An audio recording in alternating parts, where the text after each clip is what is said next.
오늘은 4월 9일 출애굽기 3장 1절부터 12절까지의 말씀입니다. 이제 모세는 아들을 낳고 평범한 일상적인 삶을 살아가고 있습니다. 이제 어떤 희망과 소망도 없이 나는 리더다, 구원자다 이런 생각 전혀 없이 평범한 삶을 살아가고 있는 거예요. 이제 그는 내 인생의 중요한 부분은 끝났다. 난 이렇게 살다가 세상을 떠날 거야 라고 생각했을지도 모르겠어요. 우리가 인생을 살다 보면 이제는 환경적으로나 우리 체력적으로나 우리 재력적으로나 인생의 황혼기에 접어들었다. 난 더 이상 하나님의 일을 하기가 어려워. 젊은 사람들이 하고 나는 이제 조금 더 뒤로 물러나야지 라고 생각할 수도 있어요. 그런데 하나님의 입장에서 볼 때는 하나님은 젊은 사람이나 남자나 여자나 어린아이나 노인이나 상관하지 않아요. 하나님은 어떤 사람도 사용할 수가 있거든요. 모세는 이미 인생의 황혼기에 접어든 사람이었고 이제 모든 걸 다 내려놓은 사람이었음에도 불구하고 그제서야 부르지 않습니까? 하나님은 언제 어디서 우리를 어떻게 부르실지 몰라요. 그러니까 언제나 하늘나라 가는 그 순간까지 우리는 하나님께 쓰임받을 수 있다는 생각을 갖고 하나님의 사명을 감당할 준비를 해야 된다라는 거죠. 자, 2절과 3절을 보니까 모세가 하나님의 산 호렙의 부름을 받고 나아가는 가운데 하나님을 만나는데 일상적인 삶이 깨트려지는 거예요. 균열이 생겨요. 하나님이 현현함으로써 그 균열이 깨트려지는데 가시떨기 나무에 불이 붙었는데 불이 그 가시떨기 나무를 태우지는 않은 거예요.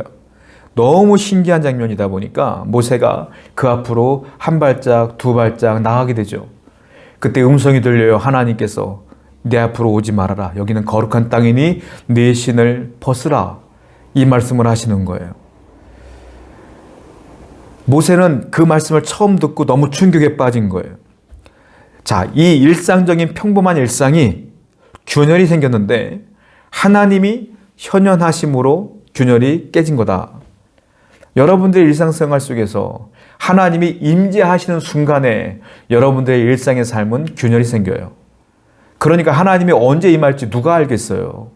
모세가 이때 임할지 알았겠습니까? 몰라요.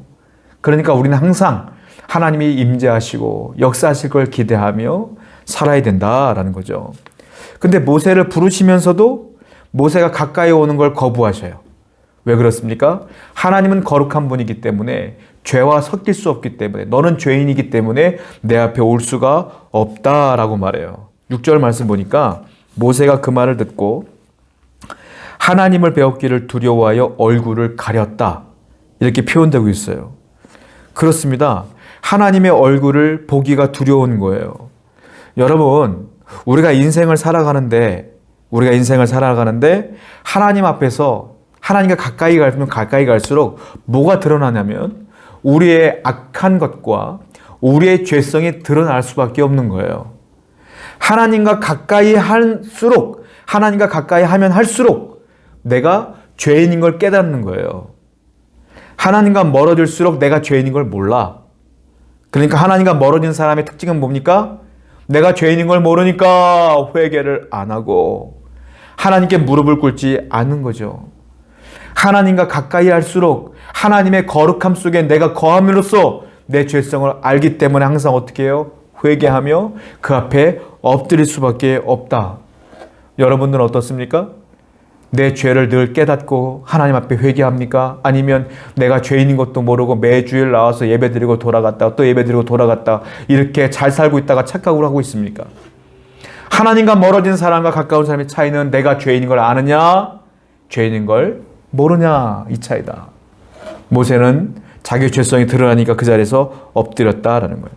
그리고 6절에서 하나님께서 자신을 소개하는데 나는 아브라함의 하나님, 이삭의 하나님, 야곱의 하나님, 너의 조상의 하나님이라 라고 말씀하셔요. 왜 그렇게 표현할까요?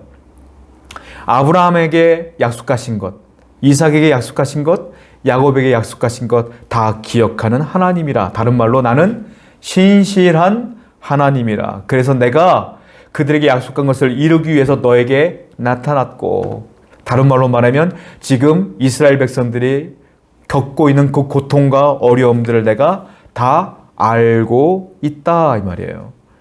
하나님은 신실하신 분이세요.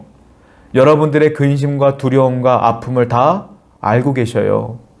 여러분에게 약속했던 것들은 반드시 하나님께서 이루어 주십니다. 왜? 신실하신 분이기 때문에. 그리고 하나님은 모세를 통하여 네가 가서 그들을 구원해내라. 내가 너와 함께 하겠다라고 말하지만 모세가 그걸 거부합니다. 저는 갈 수가 없어요. 하나님이 약속하시는 건 딱 하나예요. 내가 너에게 언어의 능력을 줄게. 내가 너의 IQ를 높여줄게. 내가 너에게 군사를 줄게. 이런 말 안 해요. 뭐라고 말해요? 내가 너와 함께 할게. 가라. 하나님의 일의 근본적이고 가장 중요한 게 뭐냐? 하나님이 함께 하느냐, 함께 하지 않느냐가 내 인생과 사역에 중요한 것이다. 우리 교회에 하나님이 함께 하느냐, 함께 하지 않느냐가 중요한 것이다. 여러분들의 사업장에 하나님이 함께 하느냐, 함께 하지 않느냐가 중요한 것이다. 여러분들의 인생에 하나님이 함께 하느냐, 함께 하지 않느냐가 중요한 것이다. 그 얘기 하시는 거예요. 함께 해야 일이 이루어지는 거예요. 오늘도 여러분의 인생 가운데 하나님이 함께하는 복을 누리는 여러분들을 축원드립니다. 기도하겠습니다. 하나님이 함께하는 것이 모든 일의 근본이며 가장 중요한 것임을 알았사오니 오늘도 우리의 인생 가운데 하나님 함께해 주시옵소서. 예수님의 이름으로 기도드렸습니다. 아멘.